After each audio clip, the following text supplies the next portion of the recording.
السلام علیکم ویورز، آج کی جو ہماری ویڈیو ہے اس میں ہم بات کریں گے پیزا اور سموسے کے بارے میں کہ ان میں سے کون سی چیز ہماری صحت کے لیے زیادہ نقصان دہ ہے اور کون سی چیز کم نقصان دہ ہے۔ تو آئیے بات کرتے ہیں۔ ویسے تو سموسہ اور پیزا دونوں ہی مضر صحت قرار دیا جاتا ہے ان دونوں کو، لیکن ان دونوں میں سے صحت کے لیے کم نقصان دہ کیا چیز ہے آج ہم آپ کو بتائیں گے۔ جیسا کہ ہم جانتے ہیں کہ پیزا اپنی بریڈ کی وجہ سے کاربوہائیڈریٹس پر مشتمل ہوتا ہے اور اس میں چیز، گوشت اور دیگر اشیاء کی صورت میں فیٹ پایا جاتا ہے۔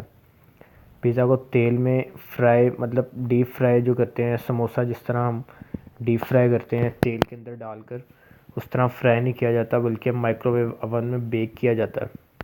جبکہ سموسے کی بات کریں تو اسے بیک نہیں کیا جاتا بلکہ اسے فرائی کیا جاتا ہے، تلتے ہیں ہم آئل میں، اور اس میں آلو اور مرچیں شامل ہوتی ہیں۔ آلو اس وقت مضر صحت کاربوہائیڈریٹس کا مجموعہ بن جاتے ہیں جب انہیں ڈیپ فرائی کیا جاتا ہے، اور اس میں فیٹس کی مقدار بہت زیادہ بڑھ جاتی ہے۔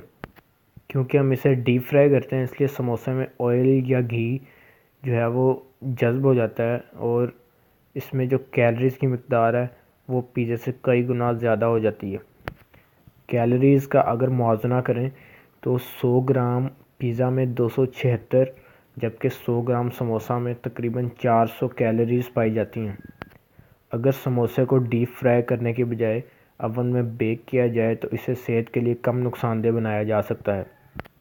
جی تو ناظرین، ہم نے دیکھا کہ جو سموسہ فرائی کیا جاتا ہے وہ پیزے کے مقابلے میں ہماری صحت کے لیے زیادہ مضر صحت ہے۔